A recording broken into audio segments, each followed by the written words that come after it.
नमस्कार.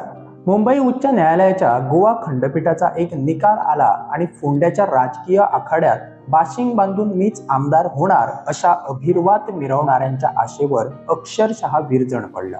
ही निवडणूक केवळ एका जागेसाठी नव्हती, तर ती सर्वच राजकीय पक्षांसाठी प्रतिष्ठेची लढाई होती. भाजप तर चक्क दिवंगत रवी नाईक यांना खरी श्रद्धांजली देण्याच्या नावाने रितेश नाईक यांना मतदान करण्याचं आवाहन करत भावनिक राजकारण खेळत होते. पण आता निवडणूकच रद्द झाली. मग प्रश्न हा उरतो की त्या श्रद्धांजलीचं नेमकं काय? तिकडे दुसऱ्या बाजूला विजय आपलाच या खात्रीत असणारे केतन भाटीकर सध्या प्रचंड नाराज झाले. या सगळ्या गोंधळातून आता वेगळंच तर्क वितर्क लावले जात आहे. कुणीतरी आमदार होणार, त्याच्या इच्छेविरोधात जाऊन कुणाला तरी जनहित आठवलं, ती तशी चांगली गोष्ट. पण लोकांची अपेक्षा आता अशी आहे की ही जनहिताची उबळ इतर विषयांवरही कायम राहावी. एकीकडे विरोधक सरकारला टार्गेट करत आहेत, तर दुसरीकडे भाजप आणि सरकार स्वतः निकाल पाहून शॉक लागल्याचं भासवत आहेत. पण हा शॉक नक्की कोणाला लागला आणि का? भाजपला आपली हार दिसत होती म्हणूनच हा सगळा खटाटोप केला गेला का? असे गंभीर आरोप आता होत आहेत. जर चॅनलवर नवीन असाल तर सबस्क्राईब करायला मात्र विसरू नका. भाजपने रवी नाईक यांच्या लेगसीचा फायदा मिळेल आणि बहुसंख्याक भंडारी समाज दुखावला जाणार नाही या गणितातून रितेश नाईक यांना तिकीट दिली. मात्र या निर्णयामुळे निष्ठावंत विश्वनाथ दळवी दुखावले गेले. त्यांच्या कार्यकर्त्यांनी जोर लावला, पण पक्ष श्रेष्ठींपुढे त्यांचं काही चाललं नाही. विशेष म्हणजे जो या प्रकरणातील याचिकाकर्ता आहे त्याच्या जुन्या सोशल मीडिया पोस्ट आता व्हायरल होत आहेत, ज्यावरून विरोधक त्यांची लिंक भाजपशी जोडण्याचा प्रयत्न करत आहेत. याचं सत्य अजून समोर यायचं असलं तरी पडद्यामागे काहीतरी शिजतंय हे नक्की. रितेश नाईक यांची गेम करण्यासाठी स्वतः सत्ताधारीच सज्ज झाले होते की काय, अशी चर्चा आहे. फोंडा मतदारसंघात काय सुरू आहे ते भाजपच्या एका केंद्रीय नेत्याच्या कानावर सगळ्या घडामोडी घालण्याची जबाबदारी एका स्थानिक नेत्याने म्हणे स्वीकारली होती. त्या केंद्रीय नेत्याचे थेट मेसेज स्थानिक नेत्याच्या व्हॉट्सअॅपवर पोहोचत असल्याची माहिती स्वतः सत्ताधारीच देत आहेत. भाजप किती मतांच्या फरकाने मागे आहे याची सर्व गणितं तो केंद्रीय नेता स्थानिक नेत्याला पाठवत होता. अगदी रितेश 500 मतांनी मागे आहे इथपर्यंतचे मेसेज पोचले होते. मग या सगळ्या नाटकाच्या पडद्यामागे नक्की सूत्रधार कोण होता? या संपूर्ण प्रकरणातून भंडारी समाजाने बोध घेण्याची गरज आहे. रवी नाईक हे या समाजाचे उत्तुंग नेते होते आणि म्हणूनच रितेश यांना तिकीट देण्याशिवाय भाजपकडे पर्याय नव्हता. पण फोंडा मतदारसंघात भाजप स्वबळावर विजय मिळवू शकत नाही याची जाणीव सर्वांना होती. आज रवी नाईक नाहीत, तिथे नेतृत्वाची पोकळी आहे आणि भाजप नेमकी तीच संधी शोधत आहे का? कारण रितेश जिंकले असते तर तो भाजपचा नाही तर रवी नाईक यांच्या लेगसीचा विजय ठरला असता. पण तिकीट नाकारलं असतं तर भंडारी समाजाच्या रोषाला भाजपला सामोरं जावं लागलं असतं आणि ते त्यांना परवडणारं नव्हतं. आता 2027 मध्ये जेव्हा पुन्हा उमेदवारीचा प्रश्न येईल तेव्हा रितेश यांच्या विनेबिलिटीवर प्रश्नचिन्ह उभे केले जाईल. मग त्यावेळी दुखावलेल्या दळवींना पक्षाने दिलेला शब्द काय होता? 2027चं फोंड्याचं गणित खूप वेगळं आणि गुंतागुंतीचं असणार आहे हे नक्की.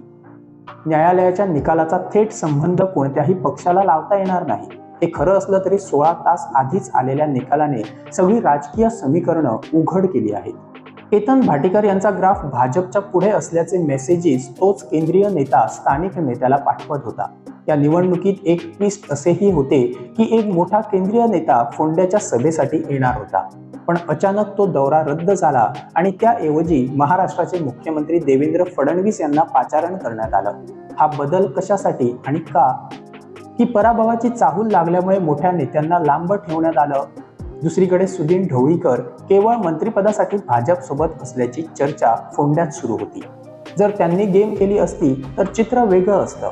कारण मगो पक्षाचा फक्त एकच आमदार राहिला तर भाजप त्यांना महत्त्व देणार नाही आणि सुदीन यांचं मंत्रिपद धोक्यात येऊ शकतं. ही गोष्ट ढवळीकर यांना नक्कीच माहीत आहे.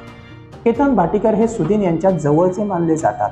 अर्ज भरायला जाताना केतन यांनी सुदीन यांचे पाय धरले होते. आता पाय धरणाऱ्याला आशीर्वाद द्यावाच लागतो, पण तो आशीर्वाद नेमका कसा मिळाला असता हे निकालातून कदाचित स्पष्ट झालं असतं. भाटीकर जिंकले असते तर ते भविष्यात सुदीन यांच्या जवळ कदाचित गेले असते, जे भाजपला फोंडा ताब्यात घेण्यासाठी कदाचित सोयीचं नसतं. आता 2027 मध्ये संपूर्ण गोव्याची निवडणूक असेल तेव्हा सर्वच नेते फोंड्यात प्रचाराला येऊ शकणार नाही. त्यामुळे आताच्या उमेदवारांना आपला जनसंपर्क टिकवून ठेवण्याचं मोठं आव्हान आहे. भाजप पक्ष म्हणून तिथे स्थिर होईल. आता ही जबाबदारी रितेश की दळवी कुणाकडे सोपवली जाणार हा देखील प्रश्न आहे. दळवींनी तर कामाला सुरुवातही केली आहे, पण रितेश अजून धक्क्यात आहे. तिकीट वाटपावेळी जो शॉक दळवींना लागला होता तोच आता रितेश यांना बसलाय. फोंड्यात जर भाजपला हार मानावी लागली असती तर 2027ला मोठा फटका बसला असता आणि जर जिंकली असती तर पक्षापेक्षा रवींच्या नावाचा जयजयकार जास्त झाला असता, जे पक्षाला कदाचित परवडणार नव्हतं. उमेदवारांनी आपली सर्व ताकद आणि पैसा पणाला लावला होता. आता खिसे खाली करून बसण्याची वेळ आली आहे. निवडणुकीच्या निमित्ताने दिलेली आश्वासनं सरकार आता कशी पूर्ण करणार? केतन भाटेकरांना कुठे लीड आहे याचा पंचनामा करून गणित बदलण्याची संधी आता भाजपकडे आहे. पण भाजप विरुद्ध भाजप असं जे चित्र आता दिसत होतं ते पुढे कदाचित गडद होईल. आरजी आणि गोवा फॉरवर्ड जे सध्या शांत आहे ते 2027 मध्ये सक्रिय होतील. शेवटी फोंड्याच्या जनतेला आता काही काळ आमदारांना राहावं लागणार आहे. मुख्यमंत्र्यांनी दिलेली आश्वासनं हवेत विसरून जाऊ नये एवढीच अपेक्षा. जसे प्रचारावेळी सगळे आमदार मंत्री फोंड्यात आले होते ना, तसेच आता फोंडेकरांचे विषय सुद्धा ऐकायला कोणीतरी फोंड्यात यावं अशी फोंडेकरांची नक्कीच अपेक्षा असेल. या खेळात जनहित नक्की कुणाचं साध्य झालं याचा शोध घ्यावा लागेल. रवी पर्वाचा अंत व्हावा आणि राजकीय खेळी करणाऱ्यांना यश मिळावं असाच हा सगळा प्रयत्न दिसतो. पण एक सांगू, जर आज रवी पात्राव हयात असते तर या सर्व राजकीय खेळींना चकमा देऊन त्यांनी आपली ताकद पुन्हा एकदा दाखवून दिली असती.